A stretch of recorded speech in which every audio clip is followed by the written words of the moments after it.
साथियों, इस समय प्रयागराज के पवित्र पावन संगम तट पर महाकुंभ चल रहा है। इस आस्था और श्रद्धा के महापर्व में देश दुनिया से लोग आते हैं संगम में डुबकी लगाने। मेले में भीड़ बहुत ज़्यादा होती है। कई बार लोग अपनों से बिछड़ जाते हैं तो कई बार बिछड़े हुए लोगों के मिलन का गवाह भी बनता है यह मेला। पूर्णिमा का दिन था, मेले की शुरुआत थी। करोड़ों लोगों की भीड़ थी। लोग एक दूसरे को धक्का मुक्की देते हुए आगे बढ़ रहे थे, लेकिन उसी भीड़ में एक युवक भी आया था अपनी पत्नी के साथ कुछ खास मिन्नतें मानकर। उसकी नज़र किनारे भीख मांगती एक बूढ़ी औरत पर पड़ी। उसके कदम रुक जाते हैं। वह अपने पॉकेट से कुछ पैसे निकालता है, उस बूढ़ी औरत के कटोरे में डाल देता है।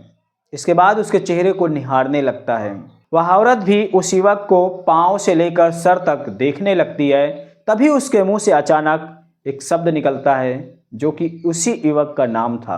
युवक हैरान रह जाता है उस बूढ़ी औरत के मुंह से अपना नाम सुनकर। इसके बाद उससे गले लिपटकर फूट फूट कर रोने लगता है। तब तक यह रुलाई सुनकर जो आसपास के लोग थे उनकी भी नज़र पड़ती है। सब लोग इकट्ठा होने लगे और इस रोने की जब वजह पता चलती है तो लोग हैरान रह गए। साथियों, वह युवक कोई आम इंसान नहीं था बल्कि एक करोड़पति युवक था। साथियों, हर औरत का माँ बनना एक सुखद एहसास होता है, सबसे बड़ा सुख होता है। लेकिन कभी किसी औरत को बच्चे पैदा नहीं होते तो उसे समाज के घर वालों के द्वारा कितने ताने मिलते हैं, कितना दंश झेलना पड़ता है, इसका अंदाज़ा लगाना भी कठिन है। साथियों, यह कहानी एक करुणा भरी कहानी है। इस कहानी को आप लोग अवश्य सुनना। कहानी बहुत ही मार्मिक है। नमस्कार साथियों, यह कहानी है हरियाणा के हिसार की, जहां पर एक समृद्ध परिवार रहता था जिनका नाम था मोहनदास और सुचित्रा। मोहनदास के पास खेतीबाड़ी बिजनेस व्यवसाय था और बड़ा परिवार था। 4 बेटे थे। सब लोग हंसी खुशी मिलजुल कर रहा करते थे। मोहनदास के जो 3 बेटे होते हैं उनके तो बाल बच्चे हुए, सब लोग खुश थे। लेकिन जो सबसे छोटा बेटा होता है लक्ष्मीकांत, उसकी शादी को 10 साल बीत जाते हैं लेकिन उसे औलाद सुख नहीं मिला। लक्ष्मीकांत की पत्नी सुलेखा भी बहुत चिंतित रहती और कभी कभी लोगों के ताने महने भी उसे सुनने को मिलते।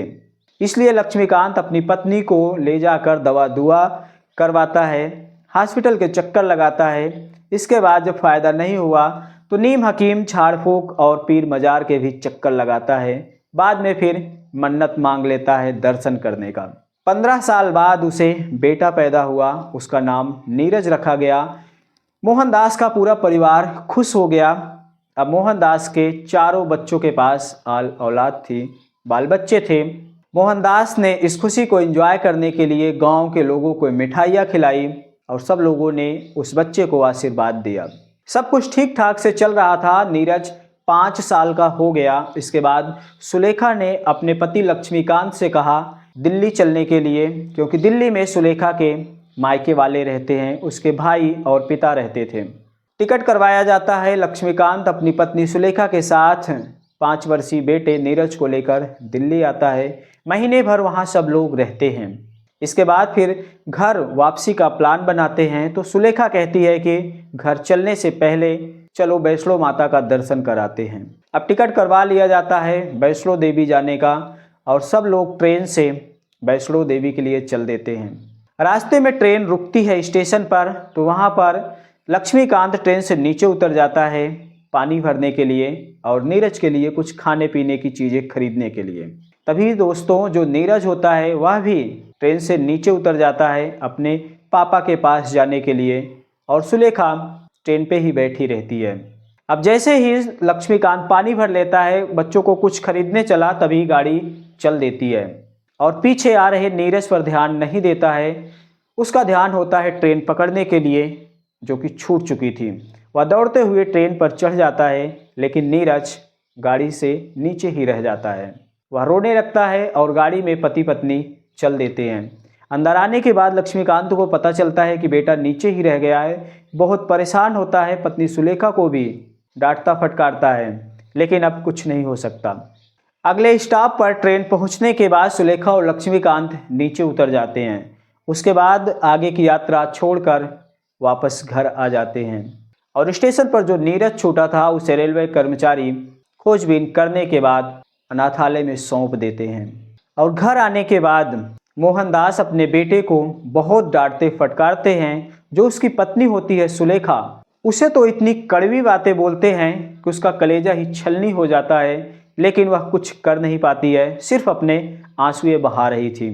सब लोग कहने लगे कि इतने मिन्नत मानने के बाद, इतनी जगह ठोकरे खाने के बाद बच्चा पैदा हुआ, लेकिन उसे तुम लोगों ने गंवा दिया, तुम लोग इतने लापरवाह हो। इस तरह की बातें कहने लगे। लेकिन जो लक्ष्मीकांत होता है वह तो घर वालों की बातें सह लेता है। जो सुलेखा होती है वह रोने लगती है। औलाद के सोच में धीरे धीरे सुलेखा खाना पानी छोड़ देती है और इतनी कमज़ोर हो जाती है कि डॉक्टर के पास ले जाने के लिए घर वाले मजबूर हो जाते हैं। सुलेखा बहुत पछता रही थी, लेकिन अब करे तो क्या करें। धीरे धीरे ऐसे 3-4 साल बीत जाते हैं, लेकिन सुलेखा की मुश्किलें घर पे कम नहीं हो रही थी। घर वाले, अब कोई भी बात होता, घर में कुछ भी लड़ाई झगड़ा होता, हमेशा सुलेखा टारगेट पर रहती। एक दिन पति लक्ष्मीकांत ने भी कह दिया कि तुमने ही हमारे बेटे को खो दिया, तुम्हारी वजह से, तुम्हारी गलती की वजह से मेरा बेटा इतने दिन के बाद मिला था, वह भी चला गया, तो मेरे घर से निकल जाओ, मैं दूसरी शादी कर लूँगा। अब सुलेखा इस बात को बर्दाश्त नहीं कर पाती है। वह सोचती है कि ठीक ही मेरे पति कह रहे हैं, अगर शादी करके उन्हें औलाद सुख मिलता है तो वही ठीक है, मैं घर छोड़ दूंगी। साथियों, वापस सुलेखा अपने मायके भी नहीं जाती है और ससुराल का घर छोड़ के एक गुमनाम जगह पर चली जाती है। वहां जाने के बाद वह मेहनत मजदूरी करती है, होटल में जूठे बर्तन धोती है और लोगों के घर में जो काम होता है चूल्हा चौका उसे कर लेती है। यानी किसी भी तरह से मेहनत मजदूरी करके कमा लेती है और वही खाती है। जब तक सुलेखा के शरीर में ताकत थी, हिम्मत थी, तब तक वह स्वाभिमान से मेहनत मजदूरी करके खाती है। जब धीरे धीरे उम्र 55 साल तक हो जाती है, अब शरीर उसका जवाब देने लगता है, तब वह भीख मांगना शुरू कर देती है। जहाँ पर भी पब्लिक प्लेस होता, भीड़ भाड़ वाला इलाका होता, वहाँ पर सुलेखा पहुँच जाती और हाथ में कटोरा लेकर भीख मांगती। जो मिलता उसी से खरीद कर खाती, खाने पीने की जो लोग दे देते उसी से अपना पेट भरती। औलाद के लिए सुलेखा ने बहुत दर्द सहा, बहुत मिन्नतें मानी, लेकिन नीरज उसे वापस नहीं मिला। जब इस बार का महाकुंभ लगता है प्रयागराज में, तब भी सुलेखा वापस आती है। यहाँ भी वह कटोरा लेकर एक सड़क के किनारे बैठ जाती है भीख मांगने के लिए। पूर्णिमा के दिन जब खचाखच भीड़ थी, तभी उसके कटोरे में एक युवक सिक्का डालता है और उसे देखने लगता है। सुलेखा की भी नज़र पड़ती है, वह पहचान लेती है। उसके मुंह से अचानक ही निकल गया नीरज। वह युवक अपना नाम उस औरत के मुंह से सुनकर चौंक गया। वह भी देखने लगा। तब सुलेखा कहती है कि तुम मेरे बेटे हो, कई साल पहले तुम बिछड़ गए थे। अब नीरज को अपनी पिछली कहानी याद आने लगती है। वह भी सुलेखा के गले से लिपट गया और रोने लगता है।